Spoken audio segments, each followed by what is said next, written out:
Alhamdulillah wassalatu wassalamu ala rasulillah wa ba'd. Ayo ikhwah, azani wa azzakumullah. Kita lanjutkan pembacaan Al-Adabul Mufrad. Berkata Imam Al-Bukhari rahimahullah, haddatsana Muhammad bin Sabbah qal haddatsana Khalid huwa bin Abdullah an Humaid bin Tawil an Anas bin Malik qal jaa rajulun ila Nabi sallallahu alaihi wasallam yastahmilu faqal ana hamiluka ala waladina qala ya Rasulullah wa ma asna'u bi waladina faqala Rasulullah sallallahu alaihi wasallam wa hal talidul ibilu illa nuh wal talidul ibila illa nuh.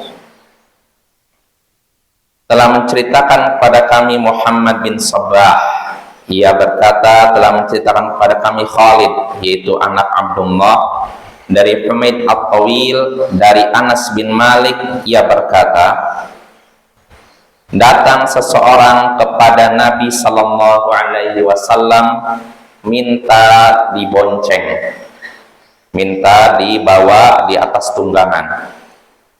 Maka Nabi sallallahu alaihi wasallam pun bersabda, aku akan membawamu di atas anak unta. Aku akan membawamu di atas anak unta. Orang itu pun berkata, wahai Rasulullah, apa yang bisa aku perbuat dengan anak unta? Rasulullah SAW pun bersabda, bukankah yang melahirkan unta adalah unta juga?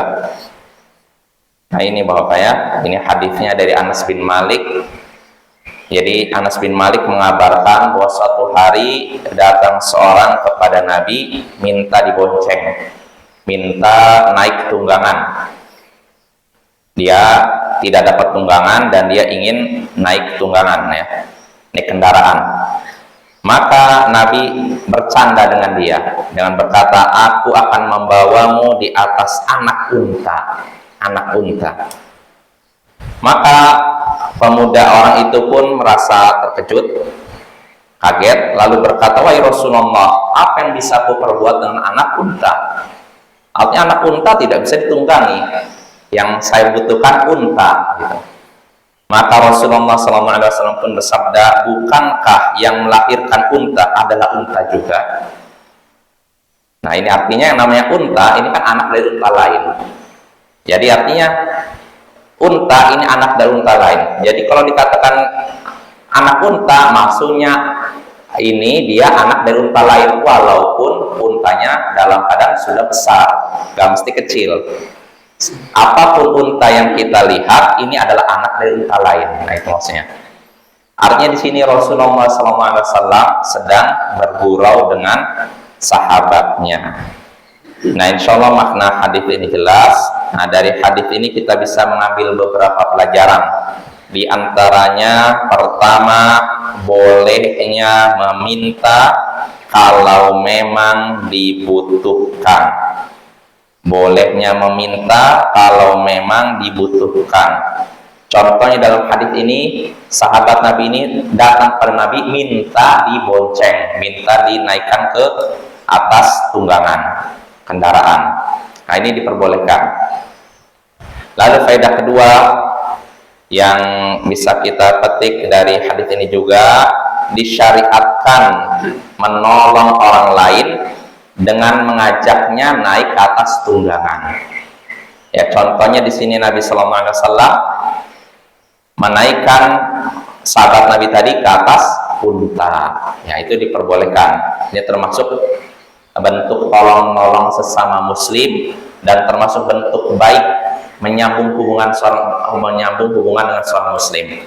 Makanya Imam At-Tirmidzi memasukkan hadis ini ke dalam Kitabul Birri Wassilah, kitab tentang berbuat baik dan menyambung hubungan.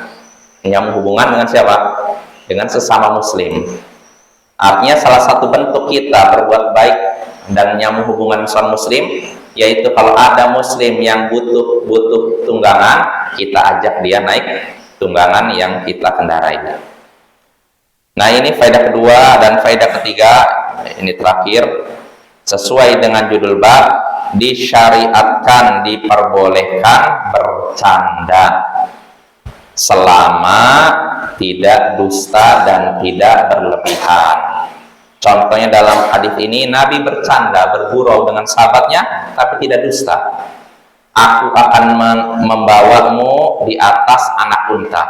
Nah, ini tidak dusta, karena namanya unta adalah anak dari unta lain. Maka demikianlah candanya Rasulullah yang patut kita tiru. Kalau kita mau bercanda, silakan bercanda selama jujur, tidak dusta, dan tidak berlebihan. Wassallallahu ala nabiyyina Muhammadin wa ala alihi wa sahbihi ajma'in. Wa akhiru da'wana anil hamdulillahi rabbil alamin.